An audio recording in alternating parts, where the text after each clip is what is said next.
Bom, pessoal, nesse vídeo a gente vai falar sobre o princípio de Pascal. Tá? O que consiste o princípio de Pascal? Nós estamos trabalhando com líquidos estáticos. Né?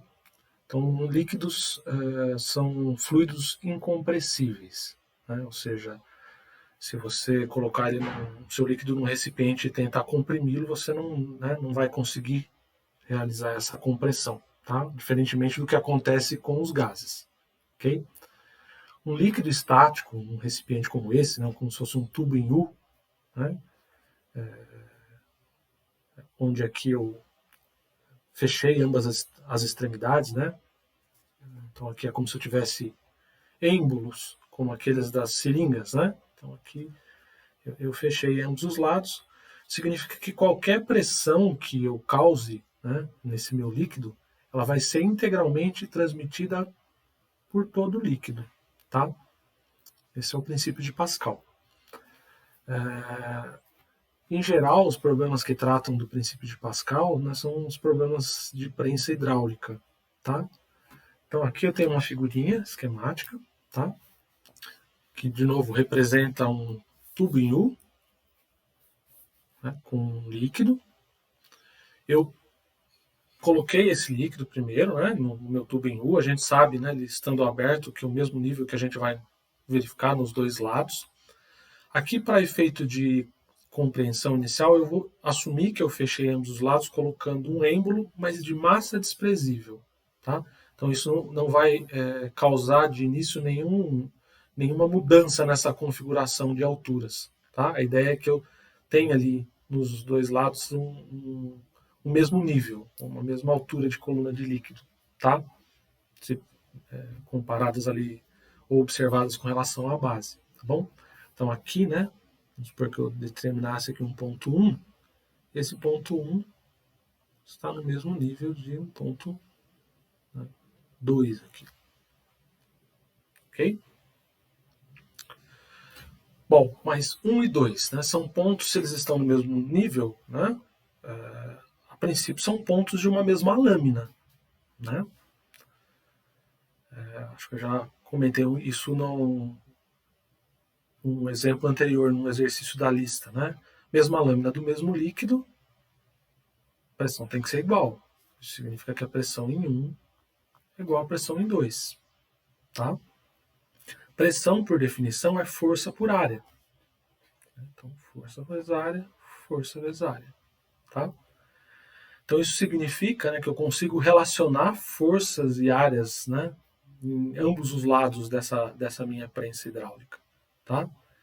Então, em termos práticos, né, por exemplo, se eu viesse aqui no lado 2, que tem uma área maior, e colocasse um objeto, né, com uma determinada massa, né, teria uma força sendo exercida aqui que tenderia, né, ou faria com que esse outro lado subisse. Para eu continuar mantendo a situação de equilíbrio, eu deveria aplicar uma força aqui em 1. Tá? Eu consigo relacionar a força aplicada em 1, na área 1, com a força aplicada na área 2. Tá?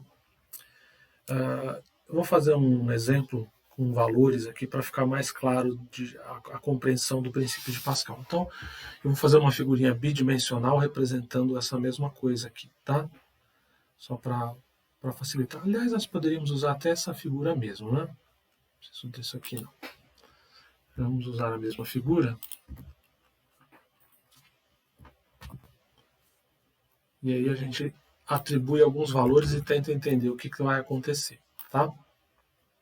Vou pegar essa minha prensa, ok? Eu vou assumir, por exemplo, né, como dados, que a área 1 é pequena, tem, sei lá, uma área de 1 metro quadrado, tá? E vou fazer a área 2 sendo bem maior do que a área 1, por exemplo, 10 metros quadrados. Ok? Vou imaginar que vou colocar um carro aqui, tá? Um carro pequeno, sei lá. Então, um carro de massa, eu vou colocar 2, índice 2, tá? Porque eu vou colocar o carro sobre a área 2. Um carro de 1000 quilos. Tá? E veja, de novo, né? Tenho esse líquido incompressível, tenho aqui algo, né, um êmbolo, algo que me permita colocar objetos, né, sem que eles afundem ali na água, tá?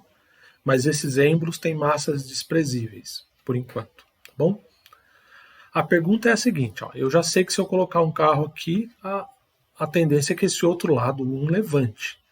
A minha pergunta é, qual é a massa que eu tenho que colocar aqui do outro lado, no lado 1, e consequentemente qual é a força que vai ser aplicada aqui, para que eu volte na situação de equilíbrio, tá? Ou seja, qual é a massa M1. Então coloquei aqui o meu carro, massa M2, eu quero saber qual é a massa em 1, tá? Sabendo essas massas, eu consequentemente sei essas forças, ok? Já que são forças peso, né? Forças normais. Aí eu sempre pergunto nas aulas, né? O que vocês acham? Tem que colocar os mesmos 1000 quilos para manter o equilíbrio aí? Para manter a minha situação original? A massa que eu tenho que colocar agora vai ser maior ou menor a massa que eu vou pôr em 1? Né? Como eu consigo responder a essas perguntas? De novo, parto, né, da situação inicial, antes de eu colocar qualquer objeto. Né? Lembra que eu tinha chamado de ponto 1 e ponto 2 na figura anterior. Eu lembro que pressão em 1 é igual a pressão em 2. Tá? Mesma lâmina do mesmo líquido. Pressão é definida como força normal por área. Então, substituir P por F. A força, né, no caso de eu colocar objetos aí sobre essas superfícies, né, sobre esse êmbolo, vai ser força-peso. Então, seria o peso 1 sobre a área 1 igual ao peso 2 sobre área 2. Peso é M vezes G. Então, é M1 vezes G, no lugar de peso 1, sobre a 1, igual a M2 vezes G sobre a área 2. Notem, né, que o G é o mesmo em ambos os lados. Eu poderia, né, simplificar. Né? Essa simplificação eu vou fazer de acordo, né, com o que o problema peça para eu determinar. Que a gente quer uma massa, então o G é indiferente. Tá? E, portanto, né, quando eu elimino o G, fica bem explícito aqui, ó, o cara que eu quero determinar, que é o M1. Então, o meu M1 vai ser o quê? A 1 que está aqui dividindo vai passar para o outro lado multiplicando, então do outro lado da igualdade eu vou ter M2 vezes A1 sobre A2. Tá? O M2 a gente deu o valor para ele de 1000 quilos, 1000 quilogramas. A área 1 é de 1 metro quadrado, a área 2, 10 metros quadrados. Metro quadrado cancela com metro quadrado, e dessa forma o M1 vai ser igual a 1000 dividido por 10, ou seja, 100 quilogramas. Tá? Então note, se eu colocar um objeto de 1000 quilogramas no lado 2, eu tenho que colocar um de 100 quilogramas no lado 1 para manter aquela situação de equilíbrio original. Tá? Veja que aí no caso, né, a relação de proporção entre as massas é a mesma que eu tenho entre as áreas. Tá? Então, aqui é uma área 10 vezes menor do que a outra, consequentemente essa força e essa massa vai ser 10 vezes menor. Tá bom? A ideia aqui, né, do princípio de Pascal é semelhante a esquemas de alavanca, né? Princípios multiplicadores de força. Né? Você controlando lá o braço da sua alavanca, você consegue mover com pouca força objetos muito pesados, né? Ou que tem uma força associada grande. Aqui é a mesma ideia. Eu vou conseguir, na prática, mover objetos com massa grande aplicando forças menores. Tá? Consequentemente, correspondente a massas menores. Ok? Então, esse é o princípio de Pascal. Depois a gente vai trabalhar problemas mais específicos e a gente tem que ficar atento a algumas situações, né? Que nos exercícios vai ficar claro para vocês, que é, no caso, né? Aqui eu forneci as áreas, mas é visível que aqui nessa figura a gente tem esse tubo em U, essa prensa é composto por tubos, né, com área de seção circular. Então, muitas vezes, ao invés de ter a área dada como ela foi aqui, pode ser que eu tenha o diâmetro ou o raio desse tubo, tá? E isso vai implicar num cálculo intermediário ou num cuidado intermediário maior para que não se cometa erros, né? A área é diferente de raio, né? Tá bom? A gente vai ter que ficar atento a essas coisas.